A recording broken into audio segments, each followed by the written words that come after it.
join in, but this is the book that we're discussing tonight. It's a beauty.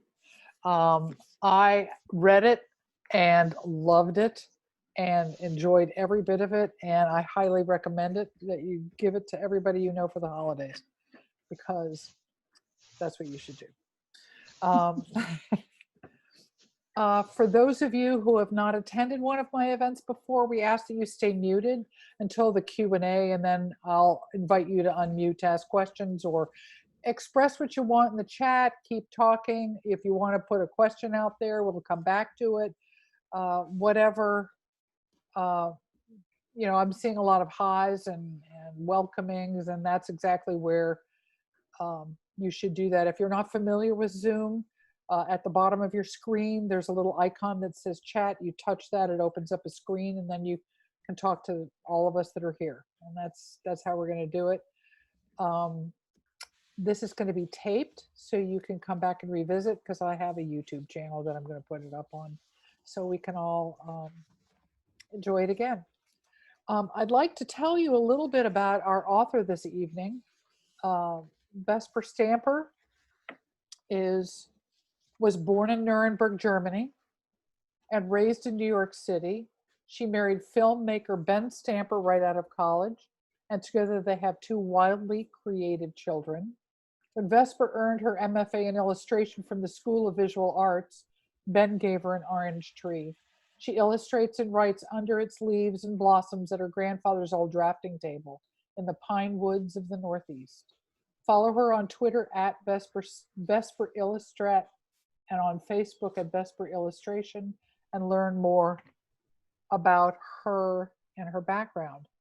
I will say, and I'm going to switch to a screen where I can't see you, but on the bio on Goodreads, it's a little bit more fleshed out.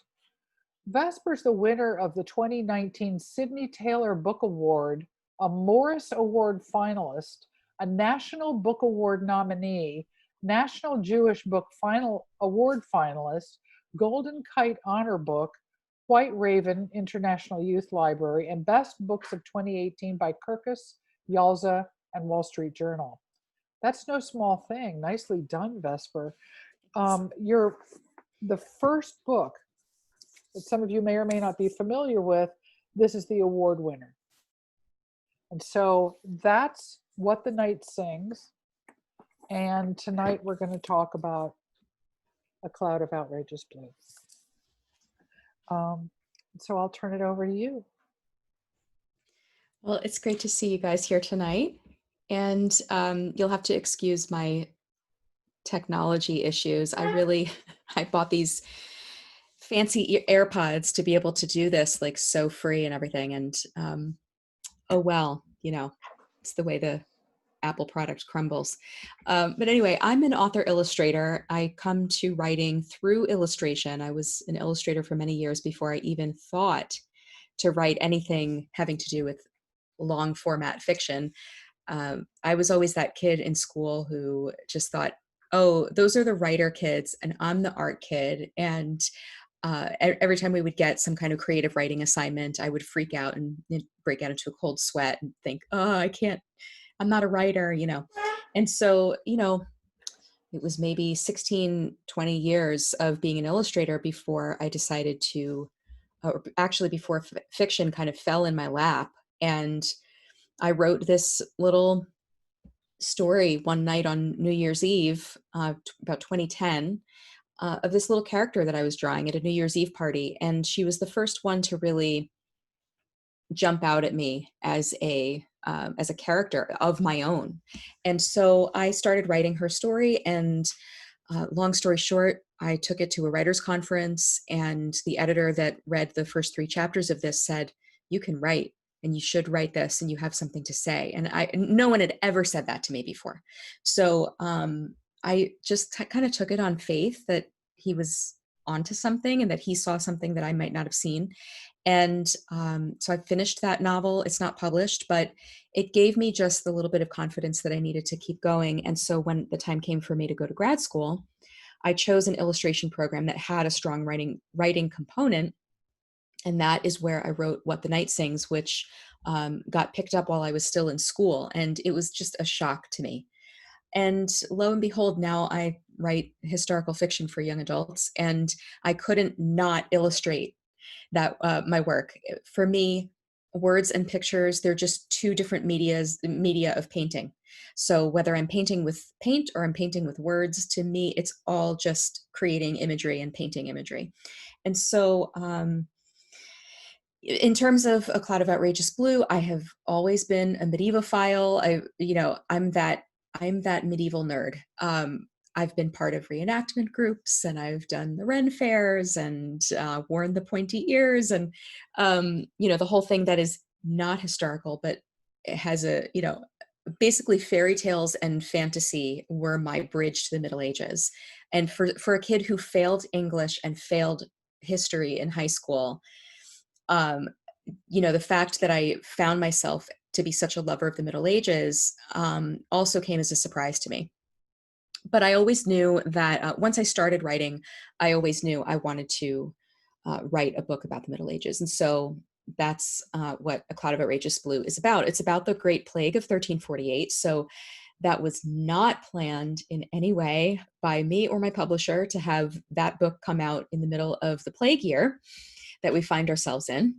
But it seemed fairly providential, in that I think that the book has something to offer to us this year in terms of being able to kind of pull back a little bit from our own situation and see that this is not new.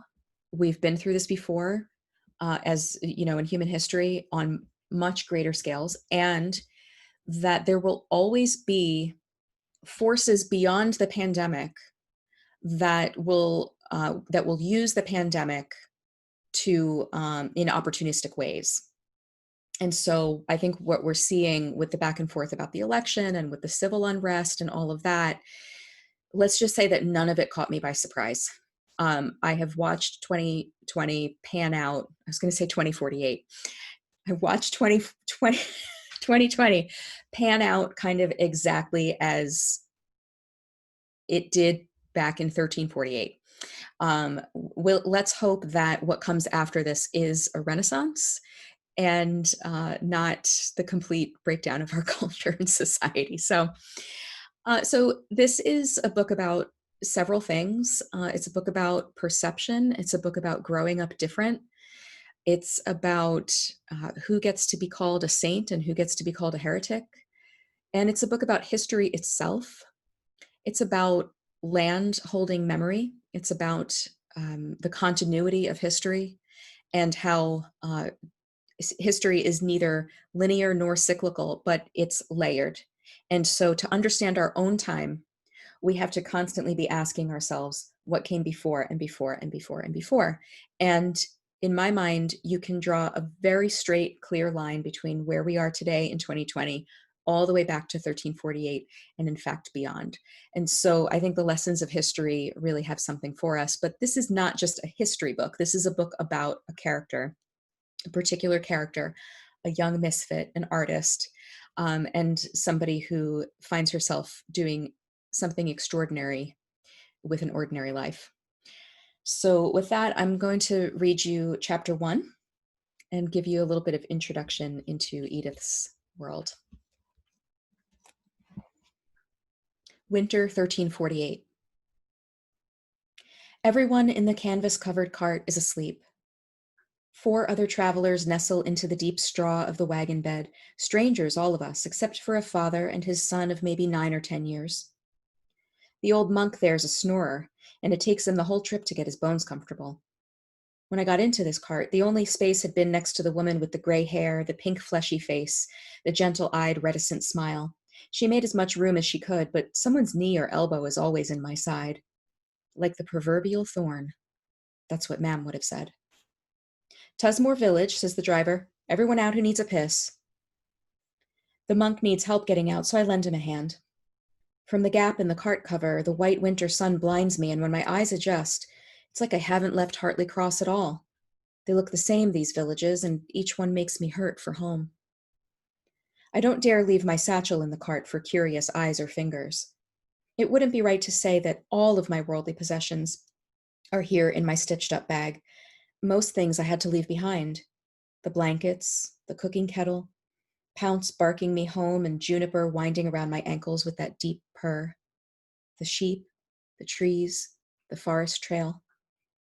Don't forget the fort you built with Henry against that uprooted oak. Don't forget the scent of the fields in the rain. Don't forget the crack on the daub wall that looked like a fawn's face. Don't forget.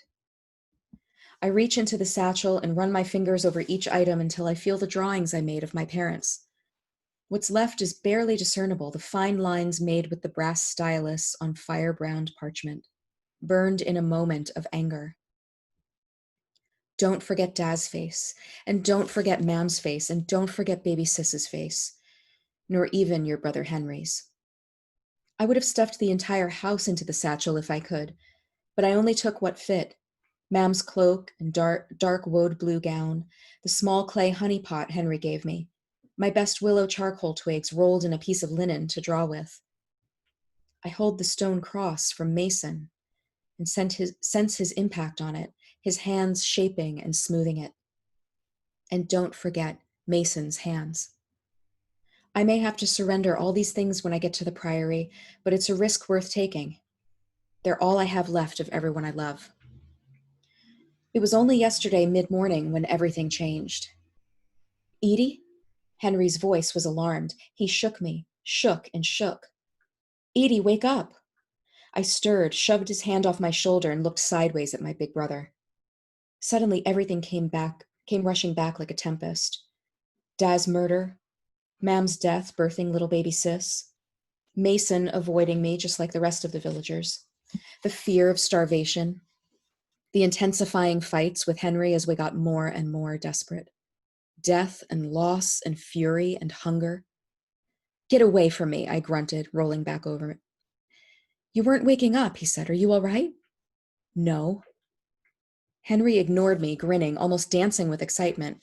I sat up slowly, suspicion gnawing at my belly. Edie, I know where you're going to go.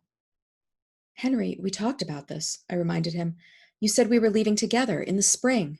You said that Lord Geoffrey would wait until then to evict us, remember? I know, but this is better. Brother Robert's got a prioress friend up north, and she said she'd take you in. Lord Geoffrey agreed. It's St. Christopher's Priory in Thornchester. It's all sorted. They normally only take noblewomen, but out of charity, they'll take you as a conversa. A priory? The word felt like a fresh, icy slap to the side of my head. And a conversa, a lay sister, a servant? So instead of being a wooler's daughter with at least some dignity, I'd be cleaning the latrines of prissy nuns? How was that better? What do you mean it's all sorted? I pressed him. Who put you in charge of me? Henry looked stunned. Dad did, Edie, when they murdered him. Of course it was Henry's decision. I knew that. The moment Dad died, Henry became head of house, but that didn't really give him options. He still had to answer to Lord Geoffrey Caxton, the very man who killed our father. We were bound to Lord Geoffrey, and I was bound to Henry. But I didn't want to accept it. Henry was only 2 years older than me, my brother, not my lord. But don't you understand, he coaxed? It's better than we could have hoped. You and I would have been lucky to find a house half this size to let in some strange place, scraping by on someone else's land. We could have been beggars. I tried to be calm, but I just couldn't. This is it then, Henry? 16 years old, and the best thing I can hope for is to rot away in some convent where they send the old hags and toady girls, and I should be grateful? Go to hell. The words singed my mouth as I spat them, and Henry flinched. All the optimism drained from his face in a moment. He set his jaw and spoke with an unnerving softness. Fine, Edith. I tried to do my best by you. If this is your thanks, then we'll say goodbye now. The wagon will be here for you at dawn. He opened the cupboard and grabbed half a loaf and filled his water skin with ale. I had never been angry with my big brother before, my best friend, my hero. But desperation lit one last flaming arrow on my tongue. Traitor! It's you and me, Edie. I mocked his childhood promise. What a lie. You don't care about anyone but yourself. It's Henry and Henry, and to hell with little sister. Edith, Edith, round and red, might as well be left for dead. Henry turned and gave me a look I'd never seen. Something about the muscles in his face made him look much older than 18, like fate had cornered and caged him. He clenched his teeth and his muscles pulsed. He sniffed hard, walked quickly out of the house, and slammed the door to my enraged scream. I sank to the floor, skirts in a pool around me, and cried. The day darkened early. A raindrop hung pregnant from the edge of the windowsill, all silvers except for a thin strip of rainbow edging its metal belly. And I could feel those colors on my tongue, like the time I tried licking the edge of the cold kettle, just to see if it tasted like I thought it would. Yes, like blood and ash, like the dark brown stripes that appeared at the outsides of my eyes. That was when Mam could stir things in the kettle, the green Alexanders with the fresh spring butter. She could stir things in a kettle because she was alive. That was when Dad was alive too, and he would dip the hardest edges of the brown bread and sop up the iron-tinged butter, and it would drop in his beard and glisten there for a bit until he'd grab the corner of Mam's apron and wipe his mouth proper, like a gentleman. But my father was no gentleman, much as Mam would have liked him to be. He was stout and red-bearded and loud and butter-drippy. Da with a belly like the raindrop, with a belly rivaling Mam's, carrying the child that would end her life. Nothing can be done about it now. Come spring, Lord Caxton will turn Henry out and someone else will be living in that house where I was born. Someone else will make their pottage on our fire, rise their bread dough in our proofing pot. But before the next family moves in, they'll bring the priest to cleanse the house of the evil that once resided there, the scourge that caused a whole family to fail.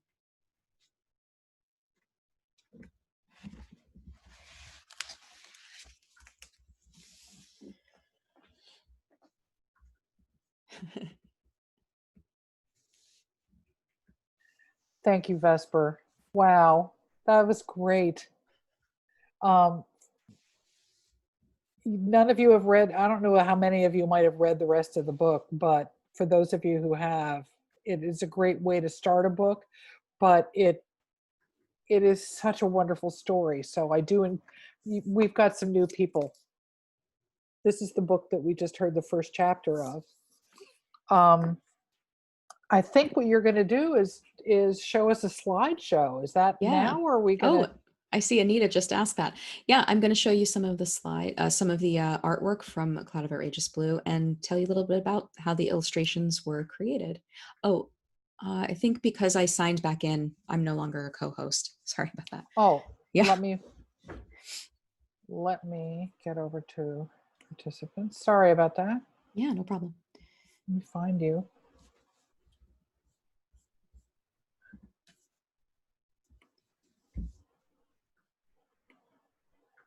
Oh yeah, we got quite a few more people on here. That's great. Yep.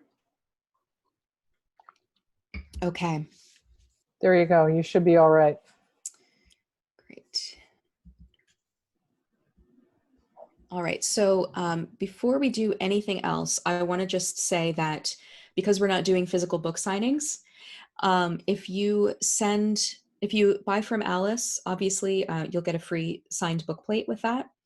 But if you haven't bought from Alice, I obviously encourage you to. But you've already bought the book somewhere else, just send me an email. I'll show you here.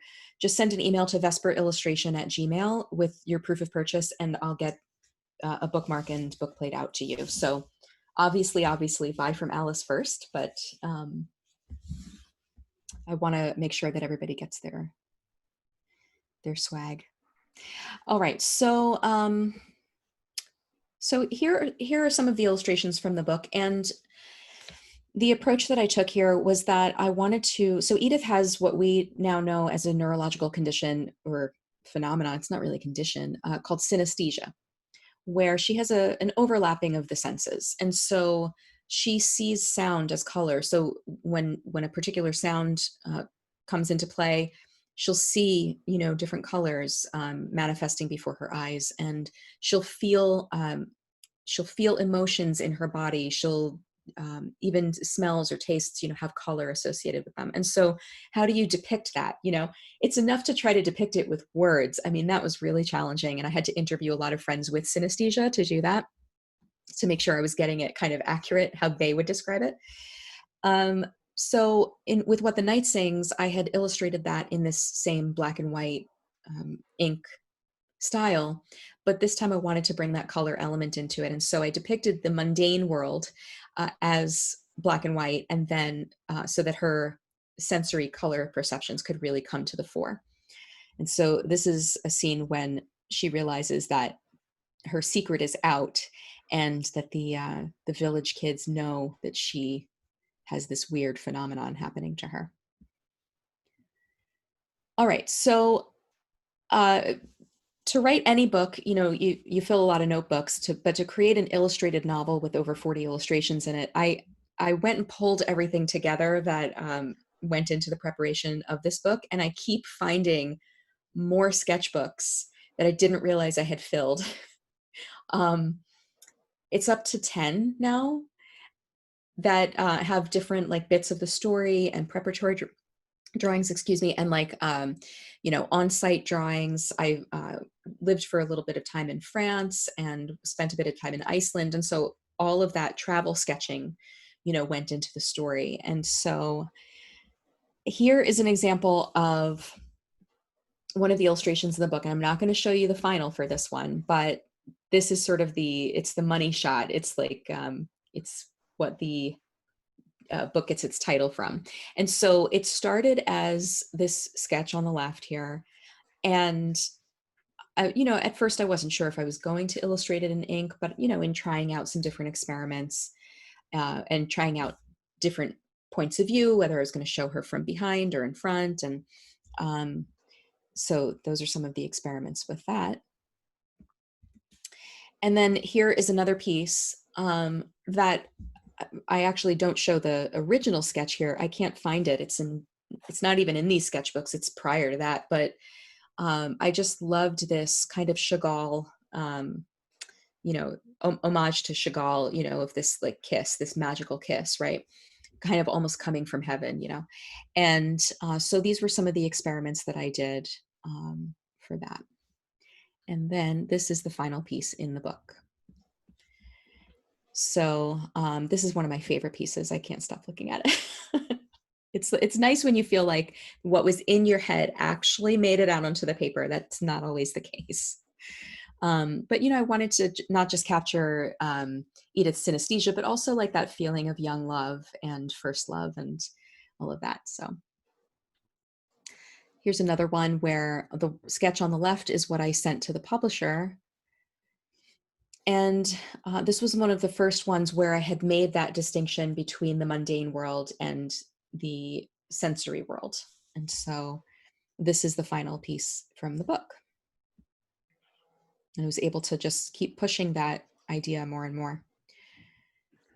Here is, so I don't have the preparatory drawings for this, but I wanted to show this piece because, A Cloud of Outrageous Blue is not a story of noble men and women. It's not a book of kings and queens or princesses or knights, which a lot of medieval literature or medieval historical fiction can kind of tend to focus on the super juicy and interesting. I think of like Hilary Mantel's Wolf Hall, that's talking about the people in the higher echelons and the history that we might connect with what we learned about in school, But I was much more interested in the life of the average, everyday teenage girl, peasant, woman. These are the stories who we don't really hear a lot about. And what was it like to be a working woman, hidden away in a monastery in a pre-modern era? And so I was reminded of actually my grandfather's hands. So my grandfather was a machinist, a mechanical engineer, and he always had grease embedded in his hands. No matter how much he scrubbed, they were always full of grease. And so I wanted to just pay tribute to my grandfather's rough working class hands in this piece. And so Edith, so this is not Edith, but she goes to work in this priory as a pigment grinder. So she's not even the artist that's creating the illuminated manuscripts. She is a laborer. She's not even a nun, because only noblewomen typically could become nuns. And so she was the lowest, unseen, in the back of the room. And what would that be like? Now, I should just mention here that, interestingly, when I was in the middle of writing this book about lapis lazuli, which is a semi-precious stone that manuscripts were painted with, this discovery came out where this team of researchers, in going to this graveyard of nuns, of like a ruined monastery in Germany, had exhumed a skeleton, and they were examining the teeth of this medieval nun. And under a microscope, they found these little flecks of bright blue, and they concluded that it was lapis lazuli. Now, of course, some well-meaning or not so well-meaning people didn't think that nuns could possibly have any connection with this precious stone. A woman wouldn't have been trusted with this. But what they came to recognize was that, yes, this woman was a manuscript illuminator, unseen. We don't know her name.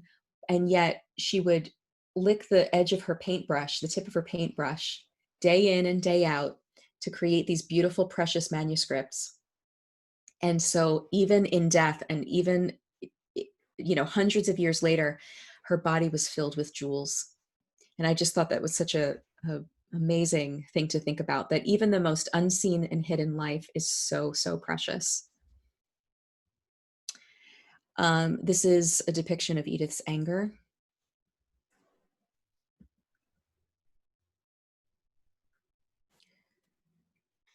The scent of hayfields.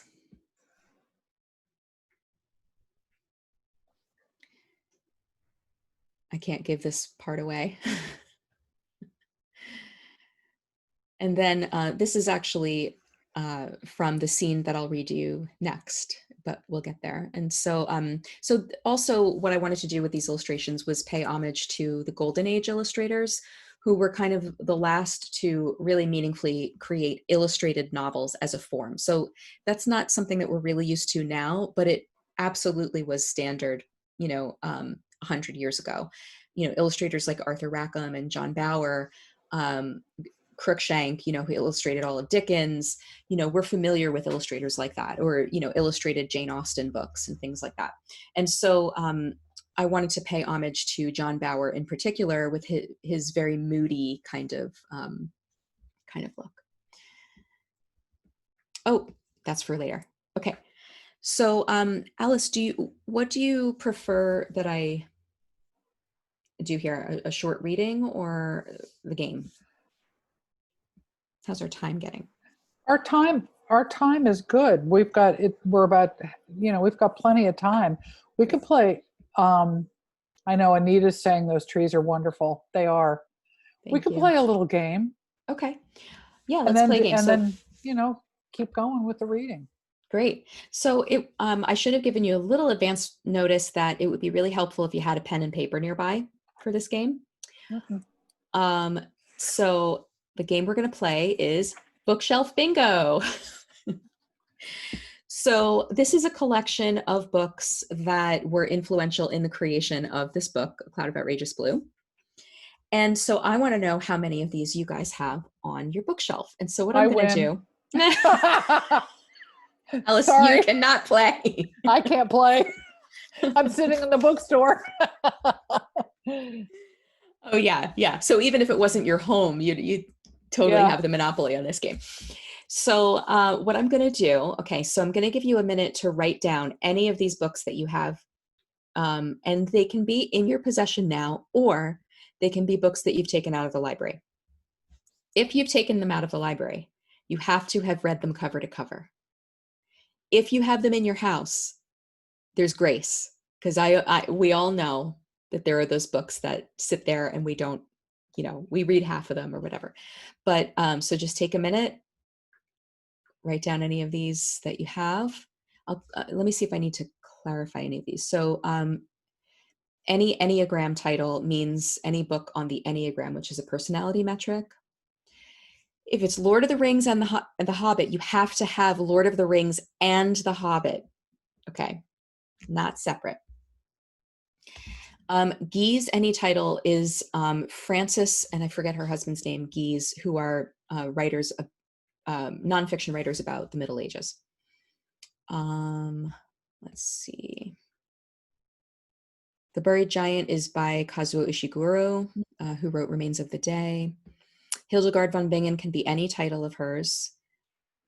The Power of the Powerless is by Václav Havel. Let's see. I think those are the only ones that need a little clarification. Okay. So what I'm going to do is I'm going to randomly read the titles here, and whoever reaches 5 titles first wins a swag bag that I will send to you. Okay. Let me just pull, I can't really see the chat here, Alice. So I can't either. Let me see. I think sharing and chat may or may not. Let me see. You hit chat. Oh yeah, it'll show up in the middle of your page if you hit it. Yes. Okay. I wasn't seeing my cursor for some reason. So, okay. So does anybody have any questions before we start? Because I don't want to miss that.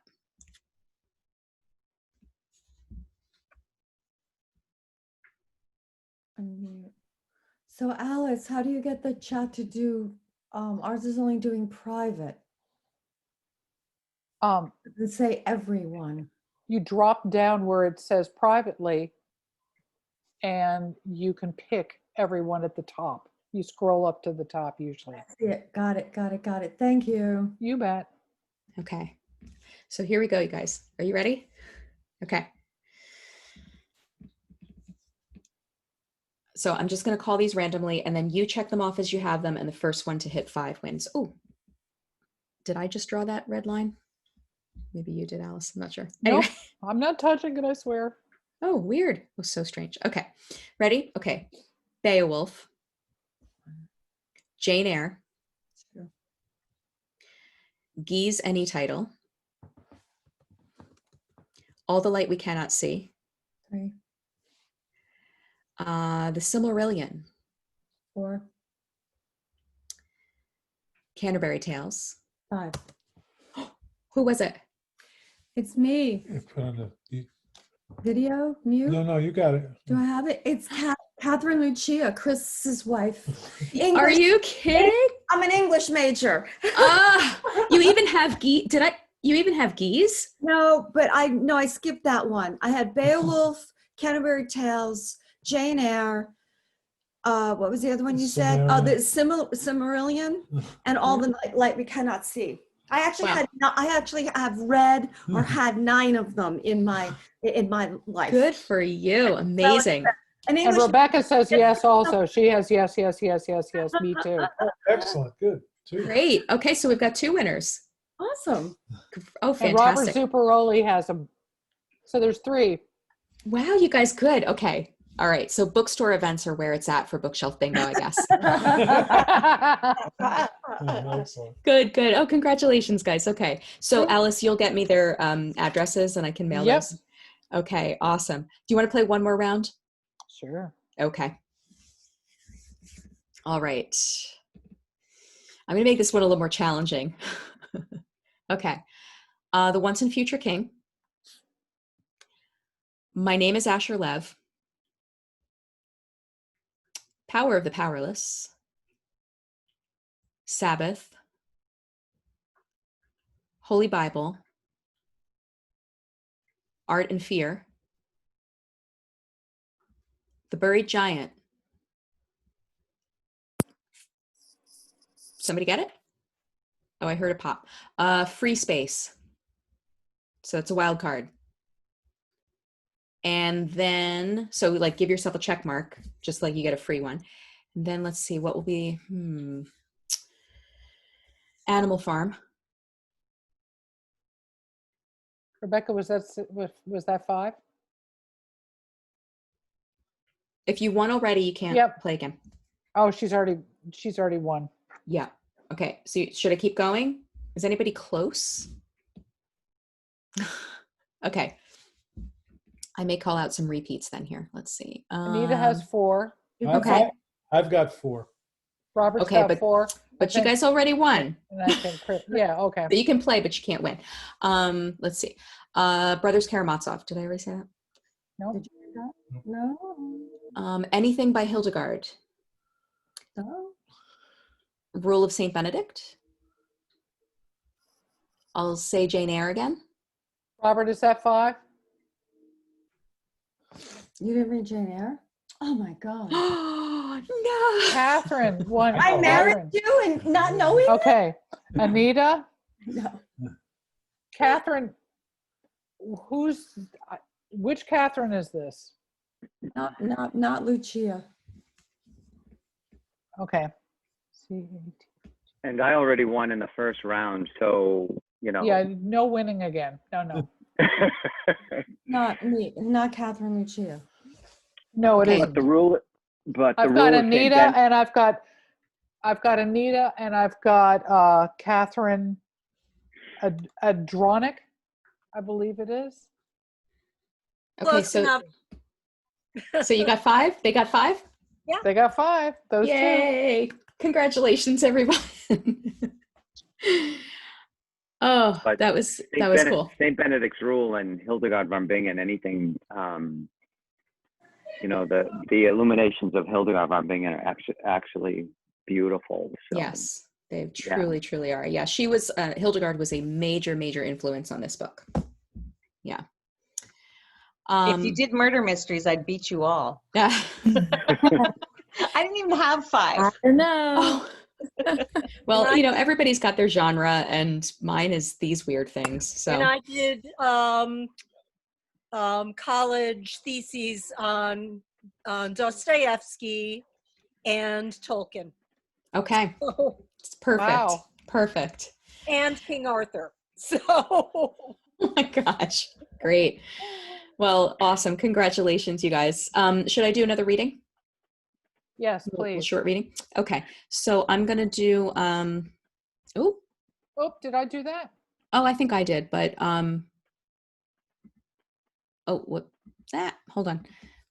I'm just putting this up so that you have a little background for what I'm about to read, because this is the scene I'll read you, and you can see that this is where it is in the book. Chapter 13. The white skeletons of trees reach up toward the sun, begging for warmth.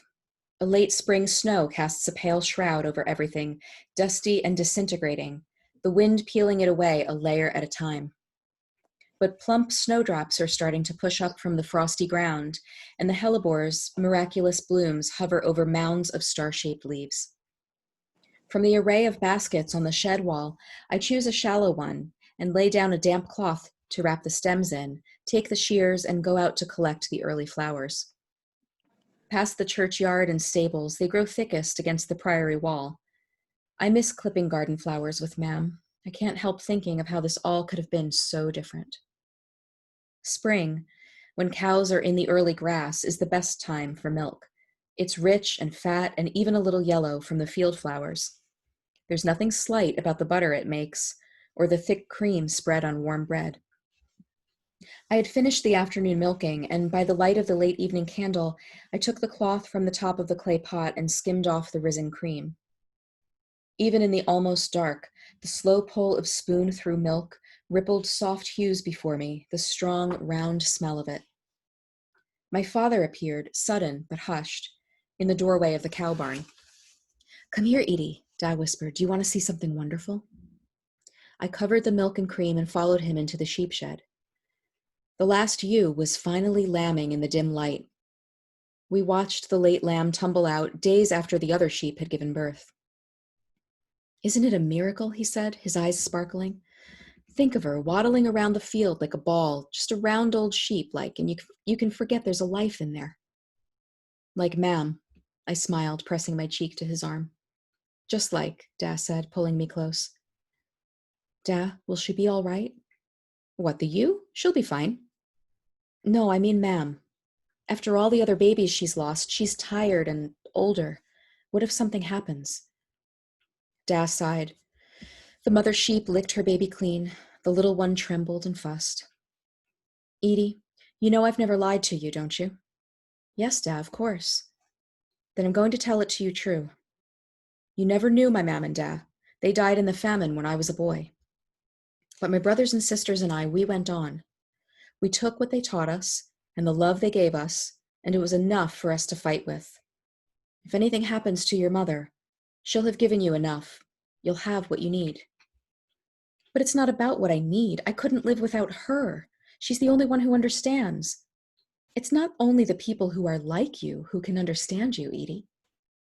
I know, Dad, but people die, Edith, he said abruptly. Parents and children and the lonely, the rich and the poor. It's never fair. It's never the right time. You're scaring me. I clung to him harder. Now, I'm not going to sweeten this for you. Your mam's good at saying those soothing things, but not me. It's a hard world, this. But one thing I know, you'll never be alone.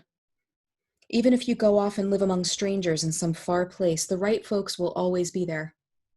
People who see you for you. Ones who are willing to try. You will have to look for them and be willing to see them too. And you know, don't you? People don't really die. They're just changed, like seeds break into wheat. All right, he chuckled, some change into weeds too. But you, my girl, you must live so that when it's your time, your life counts like wheat, not weeds. And I'll do the same. We watched as the lamb stood at last on its wobbling legs and immediately butted against its mother's belly for milk. Even minutes old, the little one somehow knew what to do.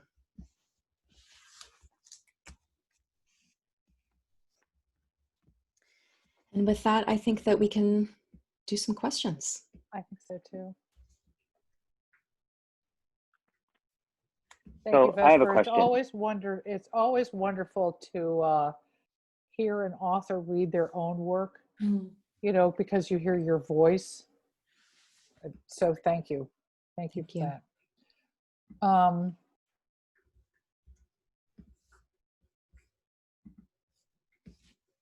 Can you see me okay? Yep, I can see you okay. Okay. And so go ahead, Robert, you have a question? Yeah.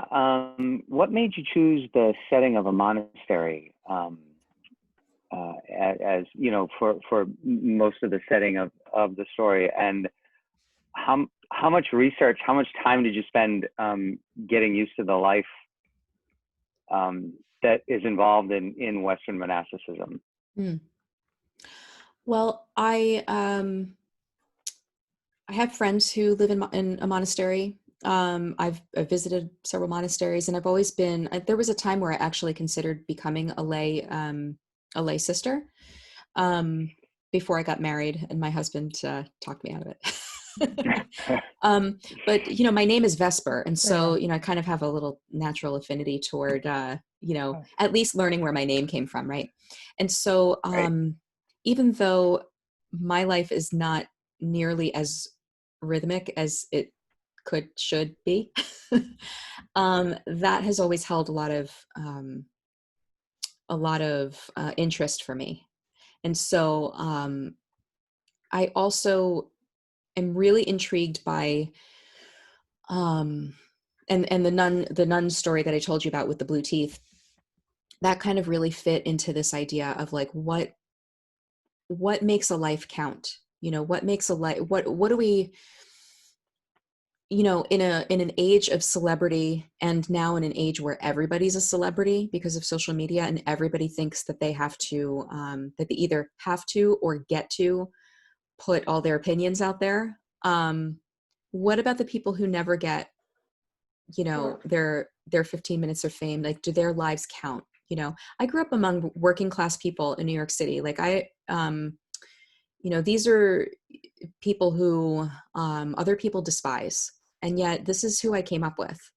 And it, you know, in a very integrated New York as well. And again, you know, these are people who will never make it onto the stage. And so that was really important to me, to portray the life of a girl whose life counted, even though nobody would have known her name. And that was the vast, vast majority of people, until very, very recently. Sure. It's interesting. I thought it was interesting because there are two large monasteries, one for women and one for men. Three, actually, two for women and one for men, that are within a couple hours distance of here, where we are here in Bethel. There's Regina Laudis Abbey, which is in Bethlehem. And it's interesting that you say that these women, some of whom will never make it to the stage, at one of the women at Regina Laudis, her name is Mother Dolores Hart. I think I know what you're going to say. Yeah, I know this monastery. Mm-hmm. Yeah, she was supposed to be the next Grace Kelly in her day, and surprised Hollywood by leaving that life to enter a cloistered monastery, and become one of those people who's hidden and reflective and contemplative. Yeah. The other two are two Cistercian monasteries, one in Spencer, Massachusetts, and one in Rentham, Massachusetts. And there are also Orthodox. There's Orthodox monasteries too that aren't on your list. Yeah. Yeah, I just don't know them. Yeah. I think about people like Jean Vanier. Are you guys familiar with who he is? A really amazing story of somebody who, him, and also, was it Henry Nouwen? Henry Nouwen, yeah. Yeah, Yep. who went, who gave up, illustrious careers to work with disabled adults and, to climb down the ladder, Yeah. Thomas Merton is another one who, Thomas Merton. became famous in spite of himself. Yeah. Anita also asked in this thread, and if Anita, you want to unmute yourself and ask it yourself, but her question was, did words and images ever come to you simultaneously? Yeah, so they always do. And with What the Night Sings, because I was in grad school at the time, and I was in that crucible, and I had the time carved out, I was able to really seamlessly go back and forth between words and images. And that is a lot more natural to me. So even before I wrote novels, I was a singer-songwriter. I was always writing songs. I always went back and forth between media. And so that was very, very natural for me to do. Well, when it came time to write A Cloud of Outrageous Blue, because my time was my own, and because, I was kind of, trying to prove to myself that I knew how to write another book, I really disconnected from the art for, I thought, let me just get the manuscript done, and so I cranked and cranked and cranked on the manuscript. And I was writing sometimes 14 hours a day, which is not natural. You could do a lot of things 14 hours a day. Writing is really, that's not recommended. Most writers have very definite, stopping points where they might write 4 hours a day at the most, or something like that. So it was really arduous. The research was intense. I couldn't take anything for granted with the research, like I could with What the Night Sings. Being in the modern era, there was just too much. And so I put the illustration off for quite a while. And that was really to my detriment. It took me a while to catch up with the art. And I'm happy with how it all turned out ultimately, but I did learn a lot in that process about how I work. And I'm working on another book now. And I'm not going to make that same mistake again. They're going to be much more cohesive.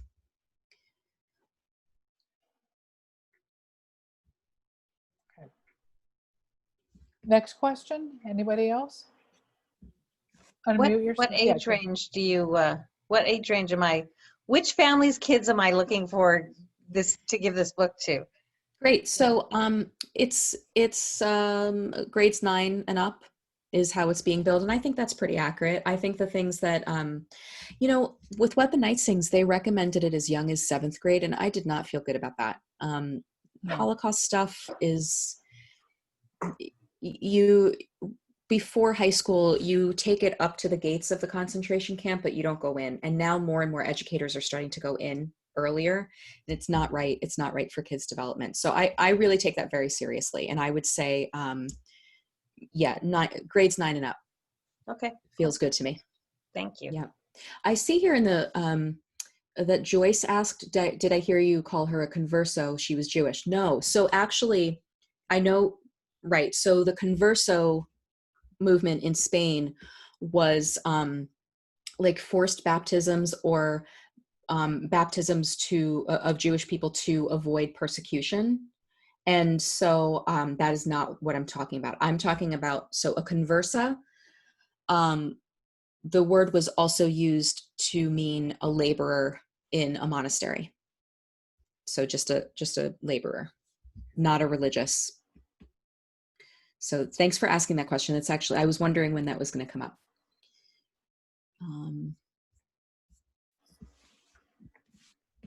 Alice, Is St. Christopher's patterned after any place specific? yeah, so it's patterned after a few monasteries in the north of England, Fountains Abbey, and oh gosh, I'm gonna blank. There's one with an R that I can't. But I tried to stick with monasteries that were in Yorkshire, where this book takes place. Mm-hmm.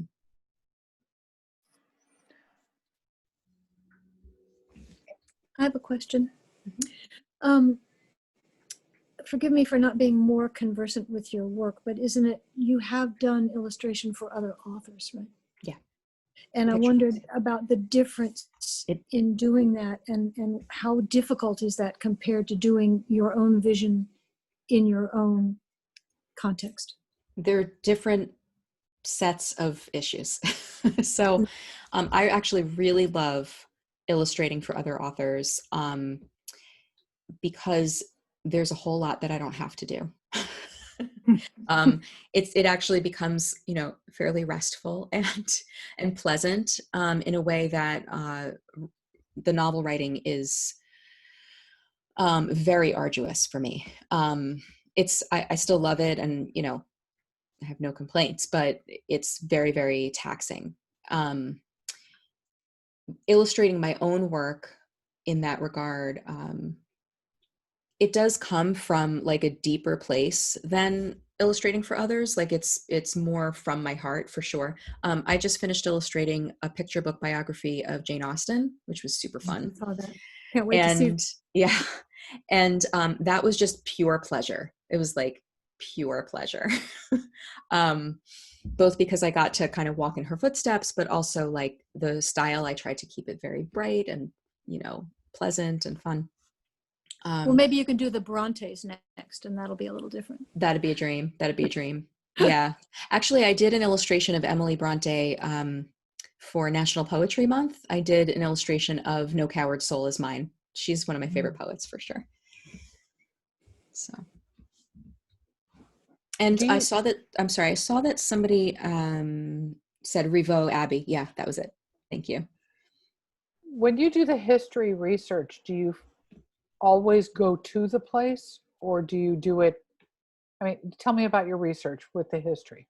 Yeah, it's very important to me to travel to the places that I'm talking about. So obviously when I did What the Night Sings, I felt it was very important to visit the camps that I was writing about.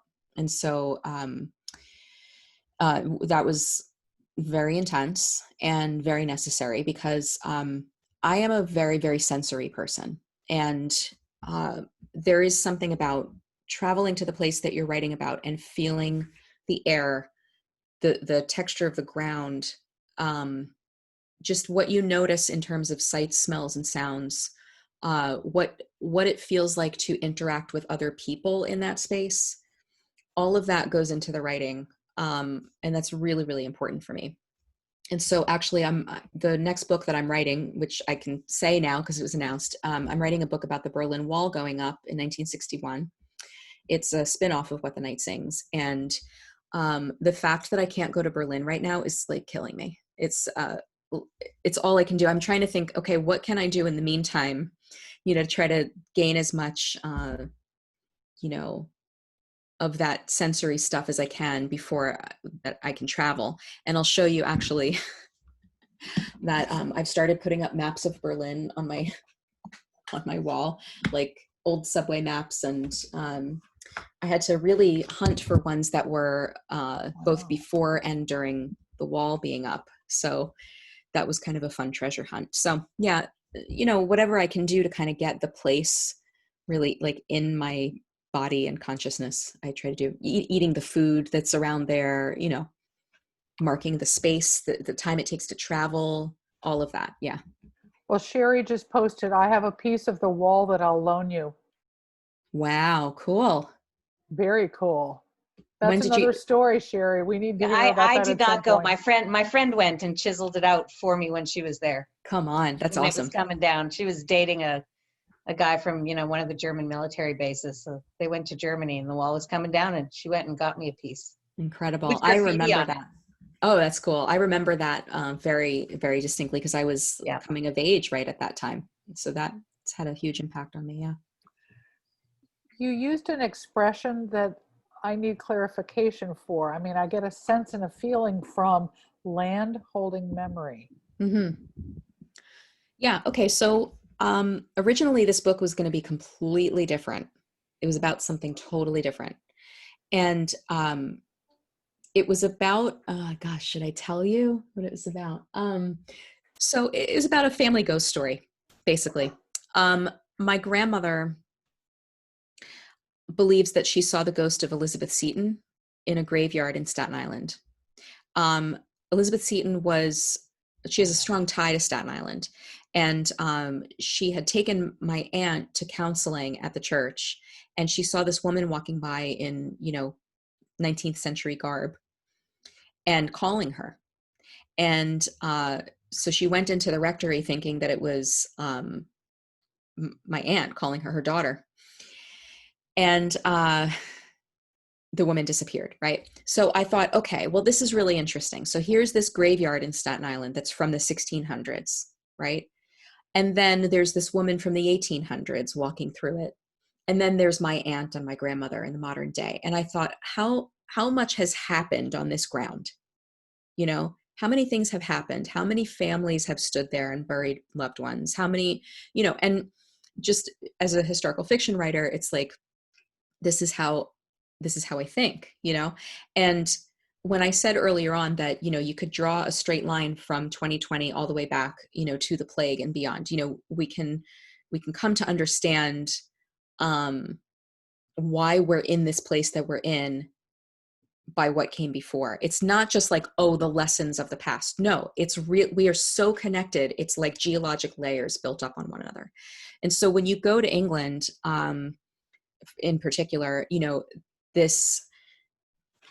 all of the churches, right, are built on sites that had been sites of worship before Christianity ever made it to the shores. And so there's something about, and you can feel it in the air, in these particular places that some people call thin places, where you feel like that demarcation between what's now and what's in the past, or between the physical and the spiritual. There's something different about it somehow. And you feel like if you just poked, you could go back there, or you could connect with that. And so that's originally what the book was going to be about. And for a lot of reasons, we wound up going more into historical fiction, kind of more straight up. But I tried to keep as much of that in this book as possible. That feeling of, and it's in the prologue too, just that feeling that, like, even if you live this kind of unknown life, you're still connected, to the rest of humanity and what came before you. So that's the long explanation for what I mean by that.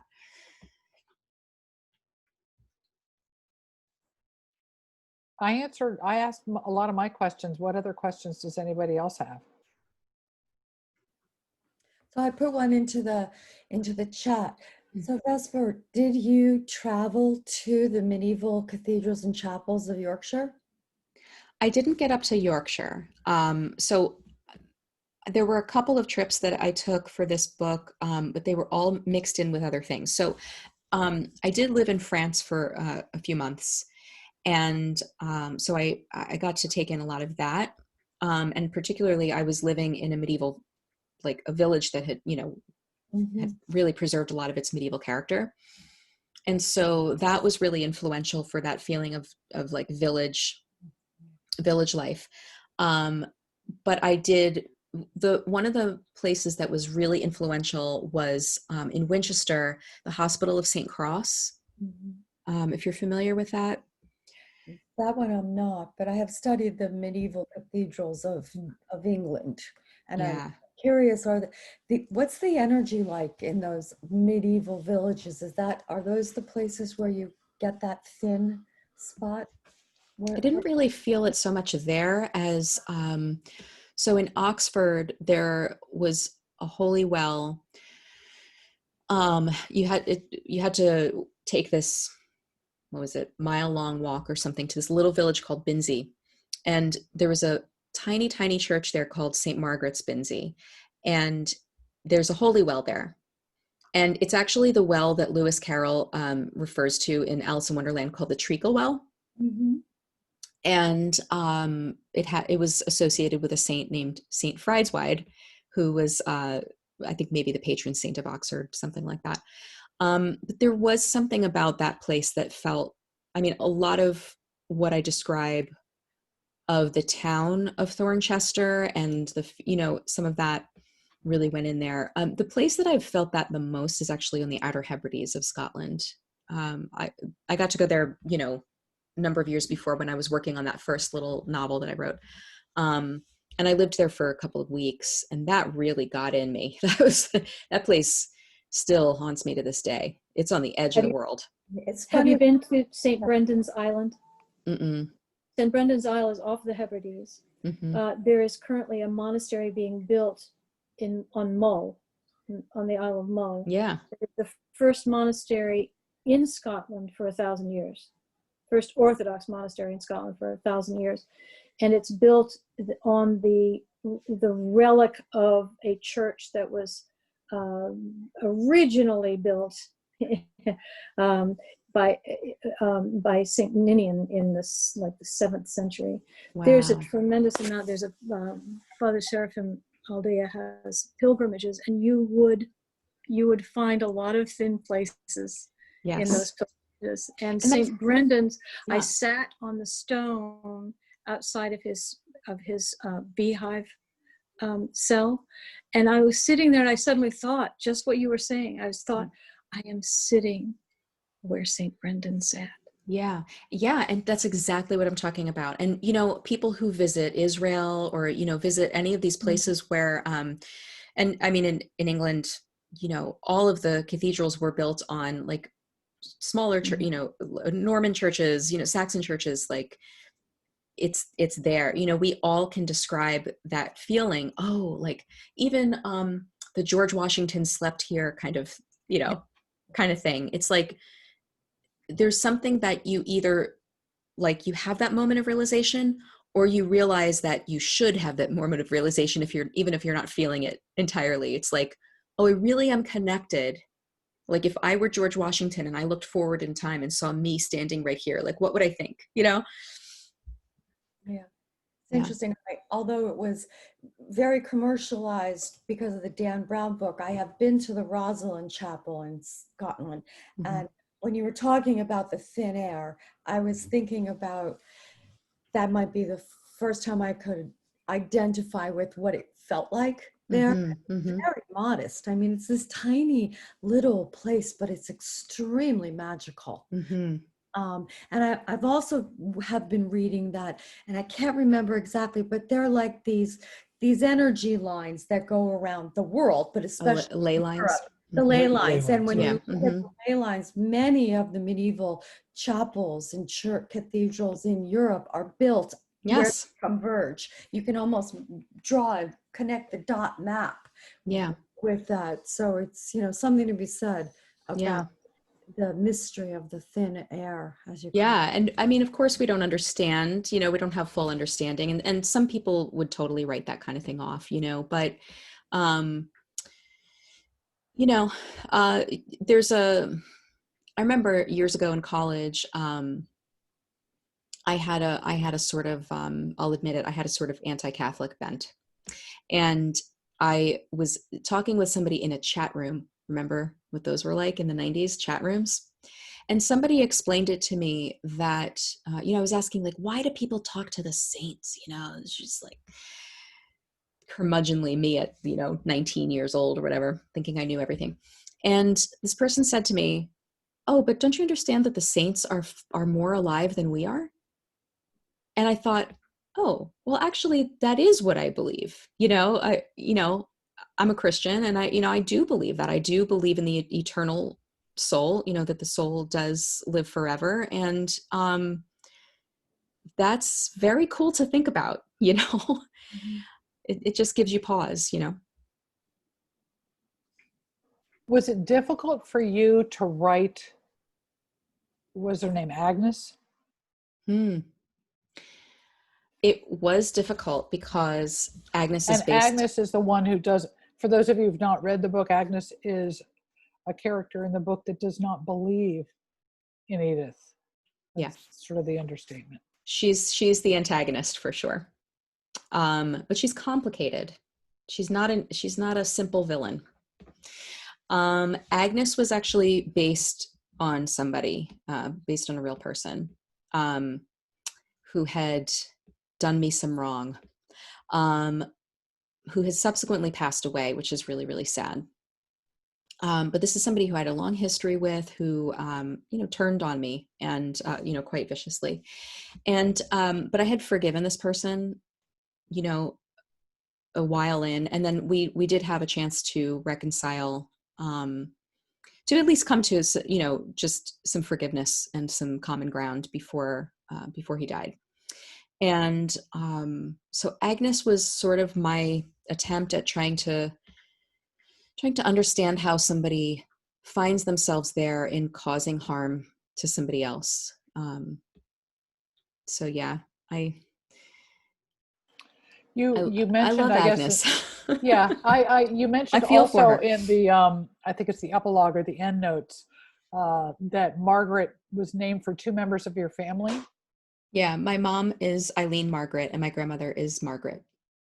Yeah. And in fact, my grandmother is Margaret Joy Hartley. So Hartley Cross is named after my grandmother as well. So all the places in the book are fictional. Yeah. And I debated whether to do that or not. It just felt like the right thing to do. Mm-hmm. Yeah. I have a question. Do you ever find that the illustration reveals something that maybe you left out of the narrative? You know what I mean? Like after the Yeah. fact. Um, Well, some things would just, if you tried to describe them with words, it'd just be corny. right. But I think that what I try to do in the illustrations is to capture the emotional state, and with writing, you're always told like show, don't tell, Right. and so you don't want to say like, oh, the character felt this way, the character, was sad, and, but with an illustration, you have the ability to kind of show, a bit more of the metaphysical than you would with words. So I really, go ahead, sorry. Yeah, but does it change the words though? Do you go back and rewrite after that? Perhaps. Maybe. Okay. Maybe I did. I'm not sure. Maybe I'll pay attention to that as I'm writing this new one. Well, I love that in a drawing where, you could have an idea and you work on a drawing and then you look at it after a while and then all of a sudden it was like that initial idea that's got nothing to do with the final product, right? I mean, obviously you're starting with a blueprint with the narrative, but I don't know, I was just wondering if maybe something comes out that you hadn't thought about, that's. Yeah. And there's like the heartbreaking reality that there's going to be stuff you need to cut. Right. There are a lot of illustrations and a lot of chapters actually that didn't go in the book. And it kills me. I'm like, wait, why did we have to drop this chapter again? Because like other people write 1,000-page novels and, but, I think too, when you're writing for a young adult, like you do have to consider, how fast the action moves. Right. Just, and that's fine. That's fine. It works that way when you teach young adults too. Or when you have them. So, Thank you. And Yeah. Joyce just asked, why young adult? Oh, Why interesting. YA? I never set out to write YA. That was never in the cards. Like I said, it was like picture books all the way for me. Like that's all I ever wanted to do. And, or did I say that? I can't remember. That's all I ever wanted to do. So when I went to grad school, because my picture book writing was not panning out, I had the good fortune to be able to just lay it aside for a little while and focus on just telling stories. So my first project in grad school was an exploration of my grandmother's dementia, and I could just portray that however it felt right to portray that without considering the age, And so when I started writing What the Night Sings, she was actually an adult character in her 30s. She was going to be like a former opera singer, who had this whole past and everything. And so so I was working on this, and my agent said, well, I don't think I can sell that to the children's market. And I was like, no, that's fine. You don't have to, don't worry about that. I'm in grad school. I'm working on this. And so she was, talking to some editors about a picture book proposal that I had done, and it was totally rejected and everything. And so some of these editors will say, okay, well, or the agent will say, like, what are you looking for in the future so we can tailor our submissions? And this one editor was like, well, I'm always looking for books about the Holocaust for any age. And so this was at Knopf, Books for Young Readers. And so my agent called me. She was like, hey, do you think you could change your protagonist to be a teenager? And I was like, why in the world would I do that? I never was a teenager, even when I was one. I don't know anything about them.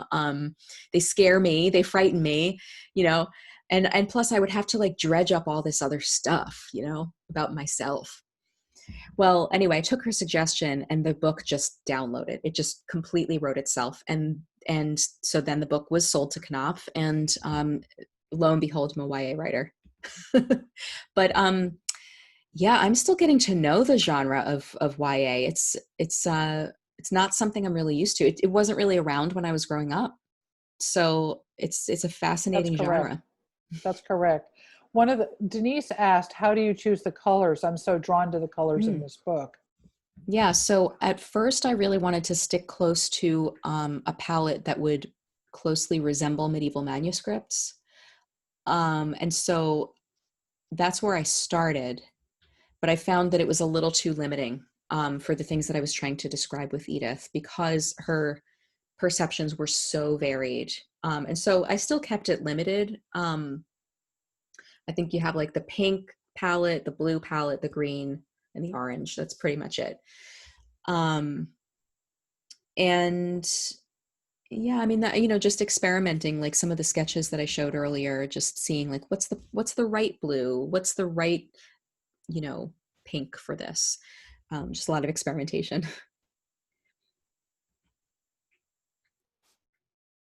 What else, folks? You've asked some great questions. This has been really great. I don't know who Beverly Horowitz is. She's one of the editors. She's one of the editors over at Penguin Random House, and Knopf is an imprint of them. And Beverly also, she works in their children's division, and she also looks for books that have a Holocaust theme to them.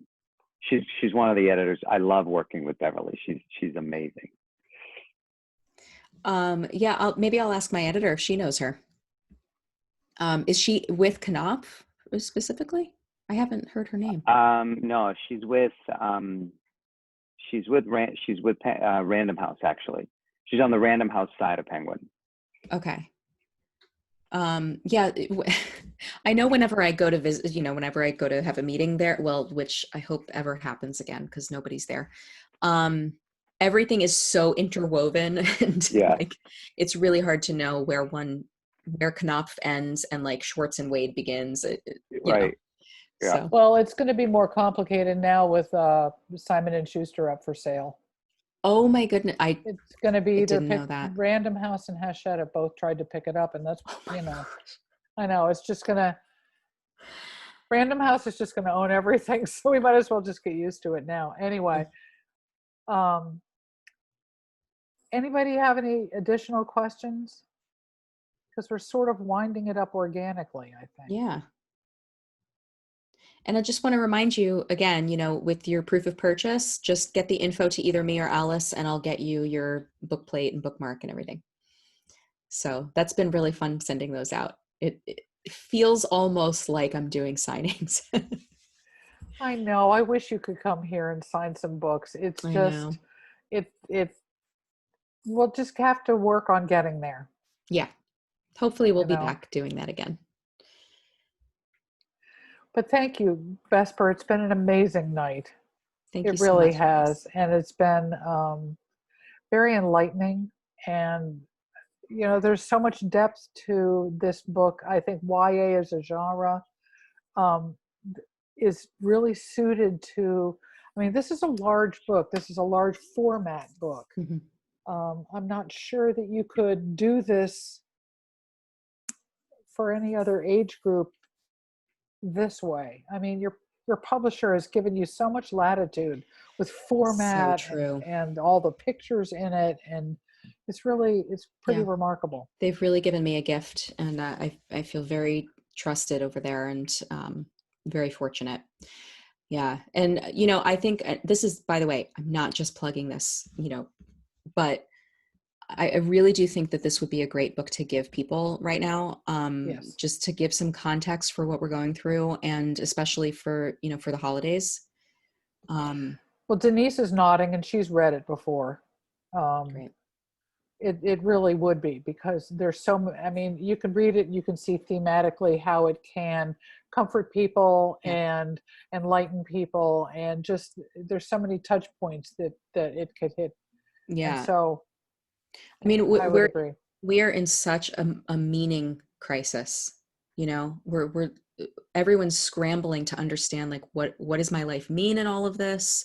Where is it going? There's so much fear, and I really, really want to help, and normally in a normal year, I would be out on the road about a third of the year, connecting with teens, and, just being able to, like, have these conversations in person. And it's killing me that I can't, but hopefully this can help some folks. Well, one of the things that's also good about this is that if someone doesn't take a lot of meaning out of it at all, and they just read a great story with some great art in it, it resonates on that level too. So that's one of the signs to me that a book really has a reach, because you can hit all touch points on that. So The great thing about meaning is we don't always know what it means. Exactly. that's so true. Hindsight is very important in all of this. We're going to look back on this time and be like, oh, okay. Yeah, now we get it. Your lips to God's ears. Yes. I just wanted to say I was so excited to hear your combination of influences, and because the thing I loved most when I was a young teenager was medieval illumination. I just, all the various parts of what you're doing just speak to me, and I think it's great. And yes, Alice, I do need to order the book. Got it. Great. I got one for you, Anita. Anita, I'm going to put my Instagram here. If you're on Instagram. I'm not, but Okay. it could be. Well, I'm posting all of my events there, and one of the things that I'm getting ready to do is do some watch parties of different movies where we can just hang out and watch a movie together and just kind of talk about it as we go.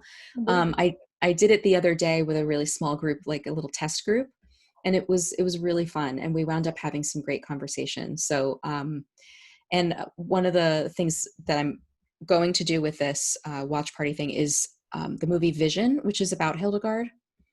Oh yes, it's a great movie. It's unbelievable. Oh gosh, it's a great movie. Yeah. So I think October, let me tell you, maybe you could save the date for that if any of you are interested. Yeah, October 2nd, which is a Friday night at 7 p.m. And if you just follow me, I'll also try to put it on Facebook, which I'm really never on there. But if you just stay tuned or sign up for my newsletter on my website. So it's vesperillustration.com. And we're going to do just I'm just trying to, like, bring people together and try to find ways to connect in these ways. And so I think we can have some fun. Sounds great. Great. It's called Vision, and it I forget the director's name. It's Margaret von Treptow or something like that, but it's Barbara Sukowa is the actress. So it's a German movie, and it's that? gorgeous. It's gorgeous. Yeah. Well, guys, thank you so much for coming. This has been a really great conversation. I've appreciated it. Thank you. It was great. Very much appreciate all of you coming. I really do. Thank you for your support of the bookstore. We're going to keep doing things like this again. It's so much fun to see people without a mask and really I can look and you to in the really eye. have great conversations. So Yeah. I appreciate your support, and I'm really glad you came. Thank you so much, Alice. Of course. you. Thank you. Good night. Bye, Chris. Thank Thanks. you.